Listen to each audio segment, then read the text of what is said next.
Hey guys, what's up? Welcome back to the Bench with the Reserve Team podcast. We took a little hiatus, but we're back. It's good to see the boys back on camera, and we've got a pretty good one for you today. I think we're going to get into a little transfer talk, a little Gold Cup talk, a little Olympic talk, and I think it's just going to be a pretty versatile episode, and I'm looking forward to it. Gets it back. Messi!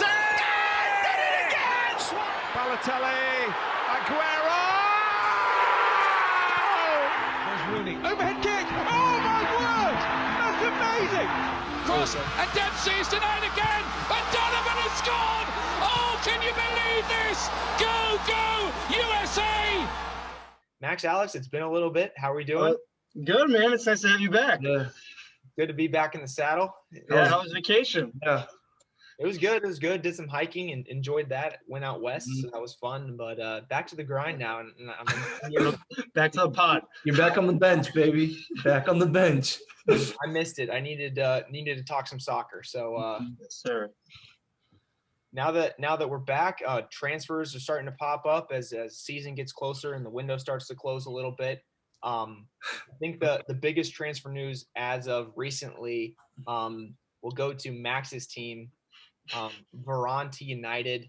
I personally am a little sad to see this. I'm sure Alex feels the same way. So we'll start with Max's opinions, which I'm not sure I want to hear, but go ahead, Max. How do you feel? I mean, obviously super excited for him to join United. That was one of the positions I think that we really needed to strengthen was another center back for Maguire. He's had Lindelof and Bailly. Bailly's been injury prone, and Lindelof just isn't up to the speed. I would say that the caliber that we need in the team to get to where we want, like as in winning the league. And with having Varane now, who's won 4 Champions Leagues, won the World Cup, won 3 La Liga titles with Real Madrid, I think it says it in itself how good he is and what he can bring to the team. And I think that he's a good partner for Maguire as well because he's pretty fast and Maguire is kind of on the slower end, but is also like a leader in the team. So I'm excited. Yeah, I'm excited. We're going to have a really good defense next year. Alex, I saw some smirks down there. What's all that about? I'm just, when Max was reading off the accolades, all the La Liga titles for Champions League, they call him Mr. Champions League on the French team. Like, dude just got crazy accolades, and I think Max is totally right. He's gonna help United, and honestly, I think we're gonna see like one of the best center back pairings we're gonna see in a long time in Maguire and Varane. Especially with Maguire having the tournament he just had at the Euros, he's coming off hot. Mm-hmm. And the crazy thing is, like, I got Varane. It says the fee's gonna be finalized to around 50 million euros. With the 4-year contract option extend till 2026, so he's gonna be there for a minute. He's 28. Still, I would still say he's still prime, probably-ish. I mean, he was playing next to Ramos his whole career for the most part, so that probably helped out. So it'll be nice to see him playing with Maguire. So yeah, definitely downgraded, but we'll see how he does well with the new counterpart, especially in Maguire, just because him and Ramos are a little different. Yeah, I think it'll be, like kind of Max alluded to a little bit, how it'll be good for Maguire. I think he's a world-class defender. I mean, obviously, you said Varane played with Ramos, so Ramos and Maguire maybe not on the same level, at least yet. Right. But I think Maguire takes a lot of crap from people because he does make some stupid mistakes. But as we saw in the Euros, the dude's world-class. He's a great defender, and I think finally getting him a pairing to where he can be more comfortable and maybe eliminate some of those silly mistakes, somebody to clean up a little bit after him. I think that could be a deadly duo in the back for United. Yeah. Mm-hmm.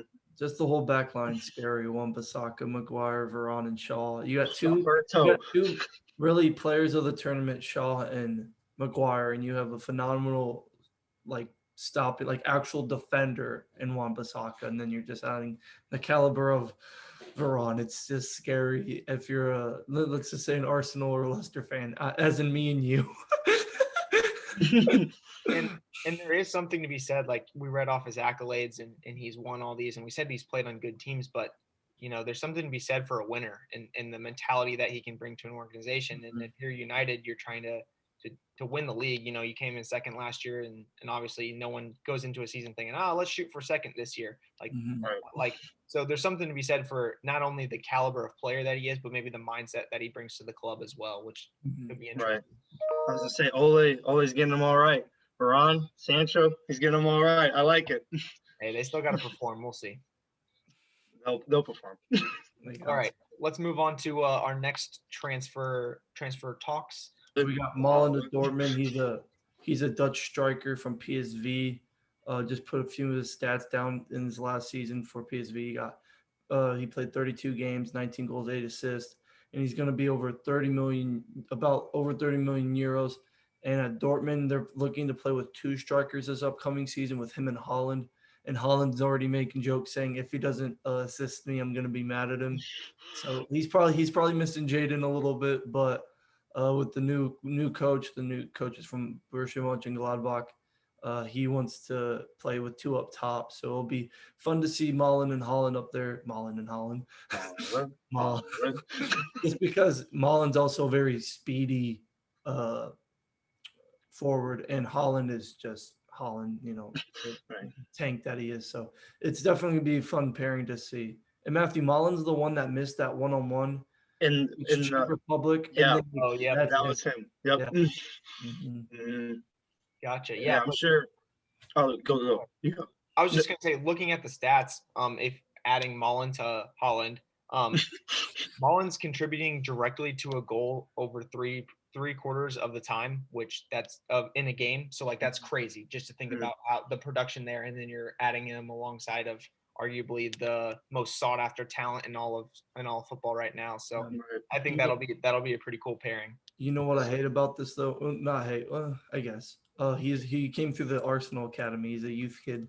We actually got percentage of the transfer. So whoa. We got Eddie Nketiah. Yeah. So we touched on Haaland a little bit, and there's still rumors swirling around him. Is there still a chance that he's on the move, or is that kind of set? What do you? So Alex Hunley and I, we've had this discussion plenty of times, right? And I told him he's leaving this summer.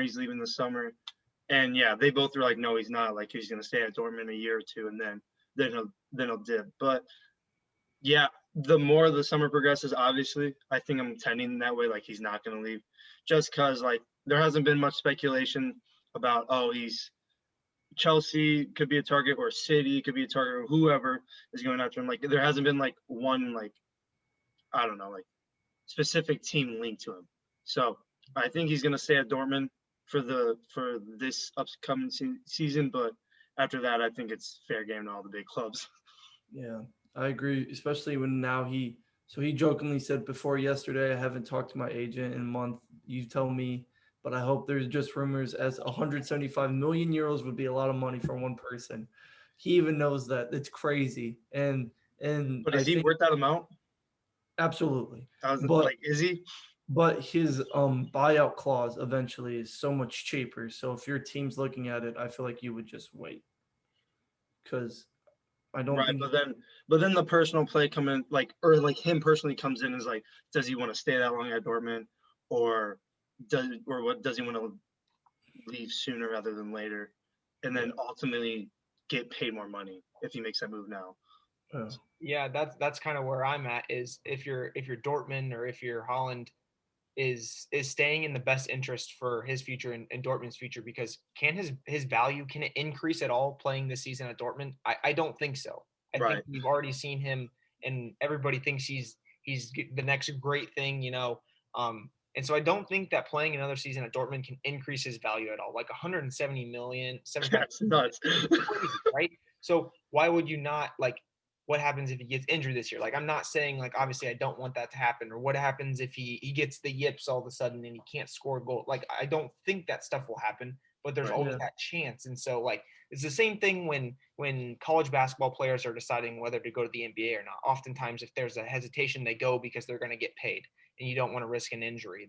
And I think the same thing kind of applies here, where I don't know that his value increases at all playing another season at Dortmund. So it might be in the best interest of Dortmund to to push him out the door maybe. And Right, obviously if you're Dortmund though, hey, let's hold on to him. Let's try to win a league title. There's also that in the back of your mind. So, right. And especially bringing Mullen in, like, obviously I'm not saying like Mullen's like top tier, but like they could push for give Bayern a run for the Bundesliga, but like who knows?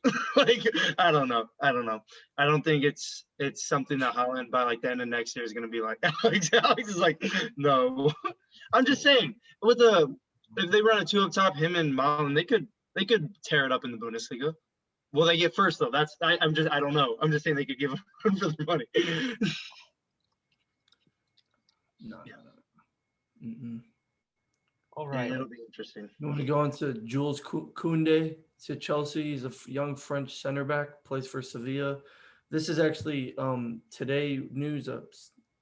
They're in advanced talks, and apparently Kurt Zuma could be offered in the swap deal, and it could be with money. They've agreed personal terms, and this also scares me as an Arsenal fan because other teams are strengthening. Like Koundé is one of the best young center backs in the world. You know him and his other French.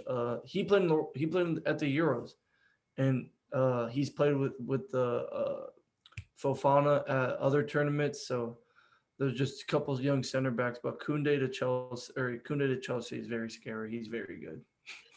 Can we just take a second and just why the heck do the French just pump out world-class center backs? Like, what is in the water over there? Like, I needed some of that. You know? Well, Laporte changed his nationality because he couldn't get into it. Right. Like, what the? I don't know, man. That's crazy. Just the quality of like, imagine, like you said, Laporte can't even break the. He didn't play any games. He had to go to freaking Spain to get on the squad. Mm-hmm. Like, and that's crazy. Chelsea's defense was already like pretty good as it was before, especially running that 5-back that they were. But imagine him with an experienced leader like Thiago Silva and Rudiger. Dude, he's just gonna get so much better. It's crazy, absolutely crazy. And the rich get richer. Yeah, I imagine that deal will get done within this week or early next week. I'm sure. Yeah. All right, and actually, this might be the biggest transfer news of the whole transfer window. Ben White. I mean, this is big news for Alex. I know he's dude. Happy down you there. had me for a second. You had me. I was like, Dude, what? I was like, big news. I said it was United. I was like, what are you talking about? This is Matthew, don't take the arguably piss out of this is the biggest news for the pod, at least I think. Just so we'll put Alex on his soapbox here for a little bit, and we'll let him talk about the potential world-class defender that Arsenal is getting. Okay, so Ben White, he's looking to be about 50 million euros, which is the same price of about Varane. He's 5 years younger. He's 23. English center back. I'm pretty sure Brighton finished in 16th last year. He did get called up to the national team for the Euros. It's also supposed to be done this week. In the notes, I do have FFS, which I'm not going to say it out loud, but those are my thoughts on it. I wish we could get a more, more qualified center back. Sure, he's played in the Premier League. He also played with Leeds and helped them get promoted, I'm pretty sure. So, I'm not going to, take the absolute piss out of him. I'm sure he's a good center back and whatnot. It's just the price for him. 50 mil, though, for a Brighton defender? Is absolutely incredible. It's stupid. That's just business at Arsenal at the moment. We're not gonna do anything smart with our money. I mean, but at the same time, though, with how they've been playing recently and how they finished in the Prem, who else is we're gonna be oh, I want to go to Arsenal now. Which I just, you know what I mean? The only thing might be one of your best options. I don't know. The only thing that excites me is that he'll be playing. Hopefully, I don't know how Arteta will be this season. I hope he'll play with Gabriel, and it'll be those two, because those two could actually be a pretty dominant center back pairing I would say for the future. I mean, Gabriel's got some mistakes with him, and Ben White's played at Brighton, so I don't know. I guess it's better than not signing anybody and staying with some of the dead weight we already have. So I'm trying to see the positives. It's just the price is absolutely outstanding. It's Yeah, I think the price that comes along with him kind of makes the transfer in your eyes a little poor. Like I do think he's a pretty quality defender. Like Yeah. he's obviously not the level of Varane, but like he is younger. So there is some hope there. But he did crack a good England side for the Euros. Mhm. So I mean there is hope. I did watch him play a couple games and I thought he was fine. Like I didn't see any glaring mistakes. But he's not one of those guys that you're like, wow, I need that guy on my team. Yeah. So I think you're getting a pretty solid defender. I don't think he's going to be amazing, and I don't think he'll be terrible. I just hope he's not like a little bit better than Rob Holding, because I had high expectation, or not high, but I had good expectations for Rob Holding, and he's been kind of disappointing. So I kind of see this as like the Maguire situation a little bit. So like when United paid that 80 million price, people were like, "There's no way Maguire is worth that much." And then like he's been proving it ever since. You know what I mean? Like yeah, it was a little rough start, but like he's been showing why he's been worth that value. So could be the same situation like in the upcoming years, but like again. And also Arteta's been going into trying to have a more younger team as well. I'm just going to mention them. We've just signed Albert Sambi Lokanga. I think he just wants to go by Albert or Sambi. I can't remember. And Noon Tavares or something. I forgot. It's whatever Portuguese pronunciation. But they're both 21 and they're both actually pretty good prospects. The left back Nuno, he actually scored in his debut. So something to be excited about at Arsenal is that our younger players are decent, are good. And I bet the best news this whole summer is Smith Rowe resigning. In our notes, I did put thank God, because I'm very appreciative of that. And he's got the number 10, which there's a number 10 curse at Arsenal. So knock on wood. I hope I hope he proves us all wrong and performs very well. So it sounds like there's a lot of hope for the United fan and a lot of worries for the Arsenal fan. So just another season in the Premier League, Matthew. Is there any Grealish news? So apparently The City. there was that link to City, but then I saw a report saying that he didn't know, like he wasn't in love with the big club idea or something like that. Would be awesome. But then I think I also saw that like that was a false claim. Oh, So I think it's still like up in the air what he's doing. I hope he stays. Yeah, I mean, Villa could be really good. part of me wants him to like go to a bigger club though. You want him to go to City? Yeah, Not man. City particularly, just a bigger club. Like Arsenal. That might be a step down. I don't know. It would be a step down. We're terrible. Maybe we can make a swap Willian for Grealish. Yeah, 100 mil. And the ownership rights to Arsenal. In the stadium, yeah, just Yeah. like then there's some Tottenham news. Tottenham. I saw Son just re-signed. One resign, Alderweireld is So- gone. I actually like was thinking about this. I wanted to like talk to you guys about it with Tottenham. So like they did that one trade, Lamella and Jill. I don't know how you say the kid's last name. 20-year-old from Sevilla. Swaps him, so Lamella's gone. And I saw like there was like the famous 7 or something like that. Was that what it's called, Matthew? Do you know what I'm talking about? That it was the money that they got from Bale. Mhm. And Lamella was the last of them now, so now he's gone. Alderweireld's gone, who wasn't either starting center back. Yeah, he's Yeah. been at the club for 6 years.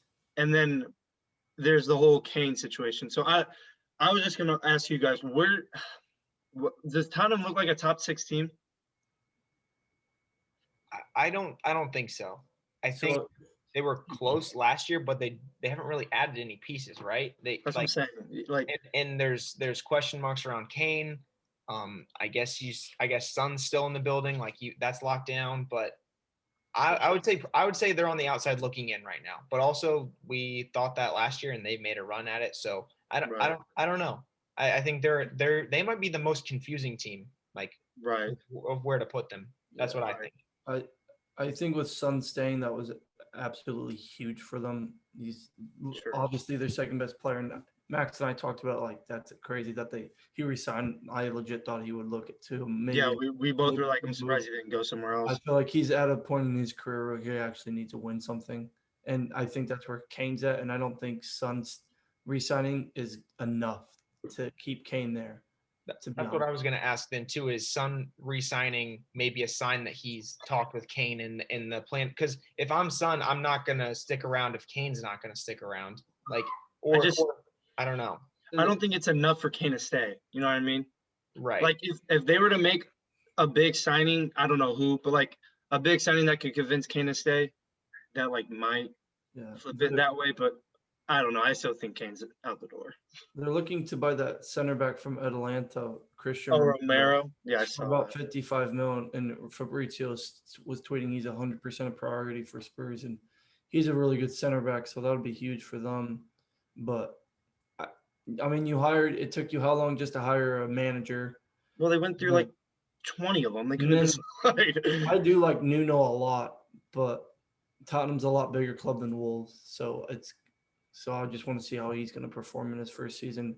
And I don't know if Kane wants to be there, stick around. Honestly, it reminds me of the situation. I can't remember if it's either with Suarez in Liverpool or Coutinho with Liverpool, but your big name player, you just gotta let him go.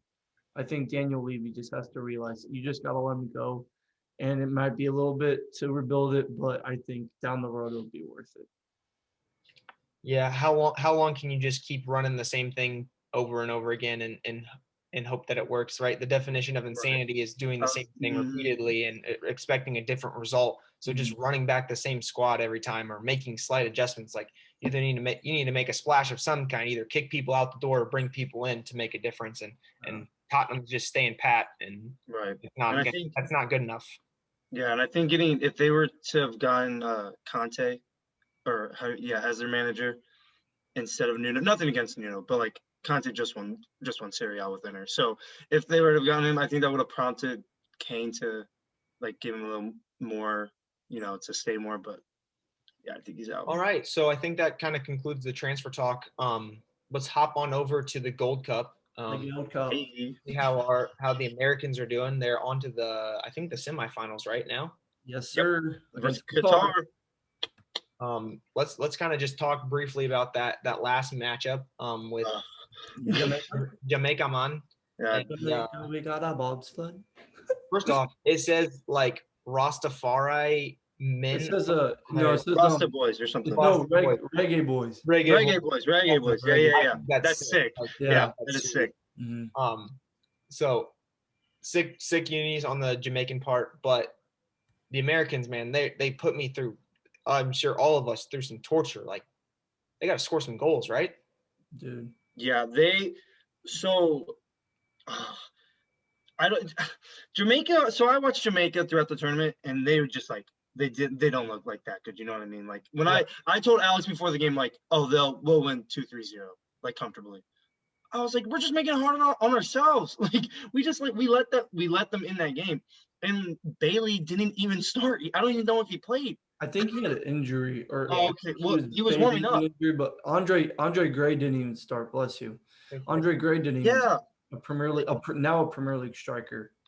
Like he's Jamaica was going weird with the lineups. So a couple things about that. One, US's center back position is thin and not quality. And two, Zardes has to be in the lineup. Like I have been a Zardes hater for probably as long as he's been around. But after watching, so I watched the game in person in Kansas City against Canada, and DK and Zardes played up top together. And we've been, pounding the desk. DK can score goals. Guys, Zardes looked so much better than he did in that game. Zardes came in against Jamaica. He had a shot on goal like immediately. And it was a good shot too. It was. I like watching DK. I was texting Tong and I said he's honestly built like Lukaku. He looks like a beast. And some of his goals have been amazing, but that Jamaica game just didn't suit him. He has to develop some skill set. He's just a raw athlete right now, and he just tries to body people, and that's fine for the Gold Cup. But if you want to go, and that's not going to work against, when you're running in the World Cup, that's not going to work against a French back line or somebody of class like that. So one player that I've loved watching or enjoyed watching, and you could probably attest to it since you were live, was Busio in the middle of the field. Dude's a baller. I think so too. And he's only going to get better, right? He's 18, 19 years Yeah, old. I thought he was like 22, 23 for some reason. He's only 19. And he's playing in the MLS. He's linked to overseas. I think he just signed He with just the signed Serie for A team. it was a team in Serie A. I forget. Yeah, can it was look an it up Italian squad. here. Yep. I'll look it up real quick. So that'll only help his career, right? He's no longer playing in the MLS. He's going over there and playing Thank God. playing high quality soccer. He's so technical and he just kind of flies around a little bit. And honestly, that's a spot that's still kind of open for the US, right? Like I think a lot of the positions have kind of been locked down, Especially but that I think there's one midfield spot that's up for grabs. So if he goes over and plays well in Serie A, and then maybe that's his spot. I don't know. I think he's got enough creative and tactical awareness to create some problems up there for defenses. Right. Venezia FC. Yep. Oh, okay. Yep. Yeah. Hoppe was also very good in the Jamaica game. Hoppe, Hoppe, whatever. Yeah. I don't like these American names, DK, Hoppe or Hoppy, whatever. Yeah, it's Hoppe because Is it Hoppy? Yeah, Hoppe because Taylor Twellman kept saying, "Oh, he showed his hoppies on that goal." Yeah. And so, yeah. But he was fun to watch. He was taking players on. It looked like he actually gave a crap. Compared to Paul Areola playing that other wing, I thought he was absolutely terrible. Matthew, I was thinking of you the entire time. I was like, oh, I bet Matthew's hating this. I hate him right now. So bad. Dude, I just don't understand. He was out.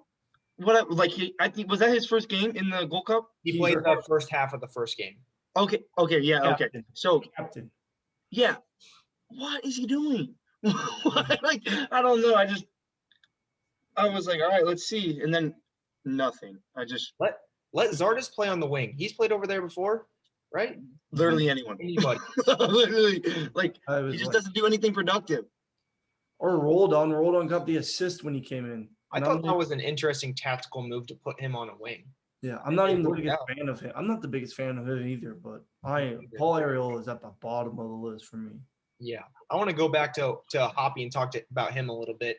He is the stereotypical young player for me where he does stuff, signs of brilliance. I'm like, man, he's taking people on. Mm-hmm. And then he'll do stuff where he tries to like dribble 3 people in his own 18. And I'm like, dude, you're doing too much. I think it's that, well, not Bundesliga anymore, but like that cockiness maybe from playing overseas. Right. But, fine, honestly. I was going to say, I like when players like flaunt their skill, like do what they need to do, but like when especially it's over the top. Yeah, especially as a winger. Yeah, like take people on, but like, yeah, well, like you said, there were a couple of situations like that too, where he would just dribble instead of just taking an easy pass. Also, moving forward, we need to see more Reggie Cannon. I don't know if there's some like agreement between him and Berhalter or why he's playing limited minutes this Gold Cup, but like you haven't like Shaq Moore? Shaq Moore's fine, but Sam Vines is not. Like, yeah, I agree. Yeah, I agree. I think Miles Robinson, our center back, he played well. Yeah.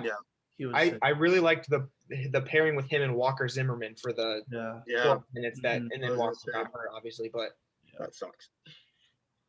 Mm-hmm. So I've also liked James Sands. I think he's played really well. I think other center back. I think he's really aggressive, and that fits well with that Miles Robinson guy, who's more of a sit back. He's going to chase you down. But I like that's a decent pairing but those two guys have to stay on the field because what's after them is just absolute trash. Yeah. And so I think we'll have to hope that those two can stay healthy and continue to be productive. Yeah.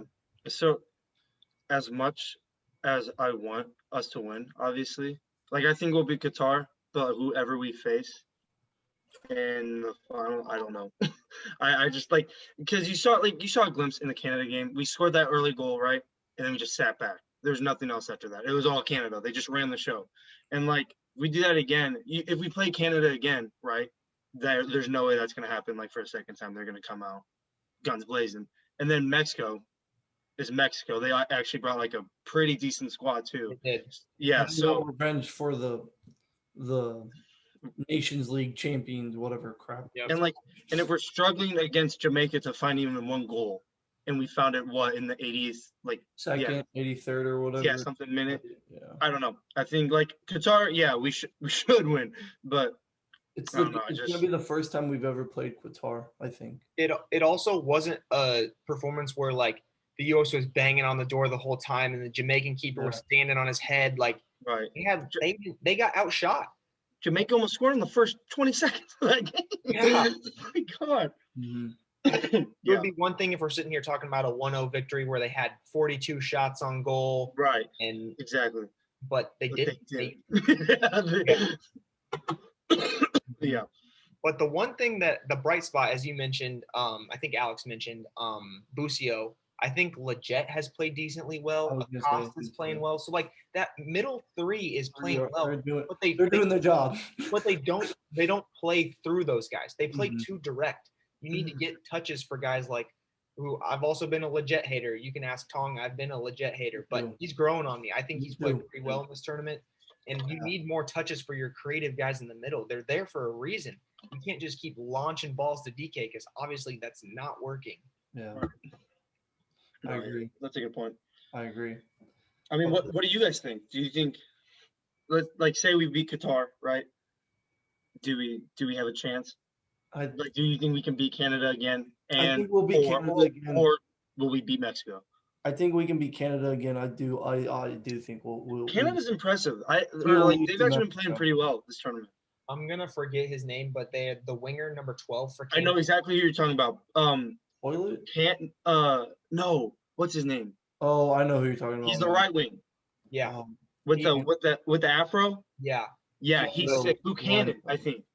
Yeah, that's it. I'm gonna look him up here. But he caused problems for the US in that game. And what I loved from the Canadian manager, or maybe it was the winger himself, is when Walker Zimmerman went down and that Pines guy came in, who, by the way, give me a Hanover center back or Brandon in the back, like you, buddy. But you. Yeah, put me. But come on. But what I'm saying is, like, all of a sudden this Canadian forward switched from the right side to the left side. Like, hey, we're gonna put our best player against their worst player, and we're gonna see how it went. And it was, he had the best chance of the game. He had that curler that almost scored back post. Oh yeah, that was almost dirty. All right, so we'll move in here. We'll talk a little bit, since the Olympics are going on, biggest sporting event in the world. We'll talk a little bit about the U.S. women's national team, since the men failed to qualify, so that's cool. But we have the best women's team in the world. So as a soccer podcast, we've got to cover our own. So the first game of the Olympics did not go as expected for the U.S. as the number one team in the world, losing 3-0 to Sweden. That's their first loss in 32 games. And that, I don't know how many I don't know what their unbeaten streak was. They had won 32 in a row, which is crazy. Like, obviously they can't continue to win forever, but to lose 3-0, it seemed a little. First game of the Olympics too. Come on. Right. Well, in a friendly, we tied them 1-1 back in April, so they were a decent side. But going into this, I thought that.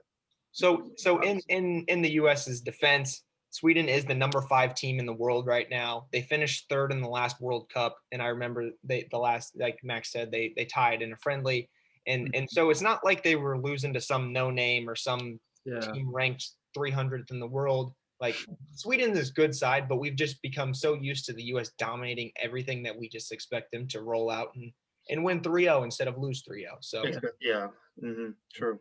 It's kind of a shocker. Yeah, but then they bounced back. They took it personal against New Zealand. Yeah, there you go. They had what, 3 or 4 goals disallowed? Yeah. Could have been 10. Yeah, it could have.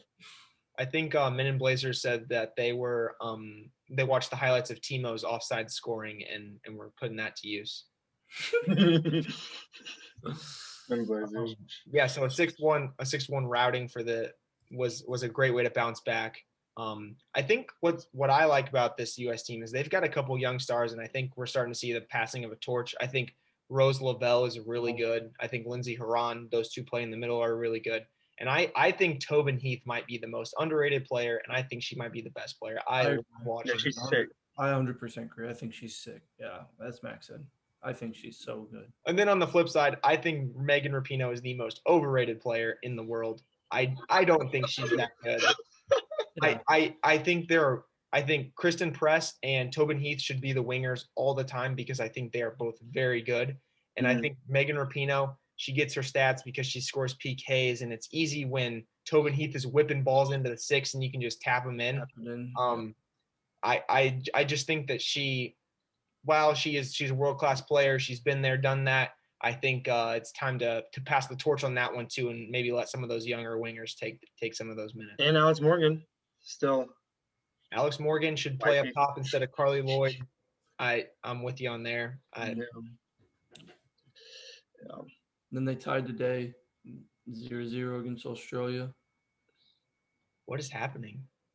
It was a good enough. Might be, dude. I actually was thinking about this. So, soccer podcast, yeah. But our basketball team is kind of doing the same thing. You know what I mean? Like we're expecting to kill everyone, and then we lose to Nigeria, Australia, and then France in our first actual World Cup Olympic game. So like, it's kind of the same thing here. Like we expect them to come out and kill, but then we lose 3-0 Sweden. We bounce back New Zealand, but then we tied Australia. Mm-hmm. So I don't know. It's a little weird because we're so used to, especially like over the recent years, we're so used to just like watching a game and watching a high scoring like blowout. Dominating either sport, yeah, in soccer or basketball. So like, I don't know. It's just I just made that comparison. I thought it was funny. This is also the first time that the U.S. has played without Jill Ellis, who was the longtime coach, and she kind of started this reign of dominance, and as we've seen kind of lately. So maybe the tactics just quite aren't there. I don't know. I don't want to blame the coach, but it basically got the same players, right? So there could be some errors on that side of the things too. So right. Yeah. And now we play, I think, Netherlands. Yeah, we got Netherlands. And Netherlands have been actually killing it. I don't know if you guys have seen that. They were second in the last World Cup. The U.S. beat them in the final. I'm just looking at their scores. Their first game against Zambia, 10-3. Okay, then they tied Brazil 3-3, and then they just won today, 8-2 to China. I'm like, oh my god! So could maybe we'll get in the quarterfinals. And I don't. It could happen. It could happen. Good. I think it's gonna be high scoring. So we play the winner of the Canada versus Brazil game. So we'd have to probably play Brazil. and Brazil just set the record. One of their players has the most Olympic appearances, and it's another girl. I think her name starts with an F. I'm pretty sure. Yeah, and then Marta just set a record for maybe most goals in the Olympics or something like that, which she might be the GOAT of women's soccer. Yeah, she's been playing forever. Mm-hmm. Yeah, but it'll be interesting to see. Yeah, they've definitely carved out a tough path for them to succeed here. Right. All right, thanks, guys, for listening to this episode of the Reserve Team Podcast. I hope you guys enjoyed. We really appreciate all the support you've been giving us and sticking with us even after our little break here. Don't forget to like, subscribe, follow, comment down below, and give us a listen. Oh, the Reserve Team, baby. Reserve Team forever.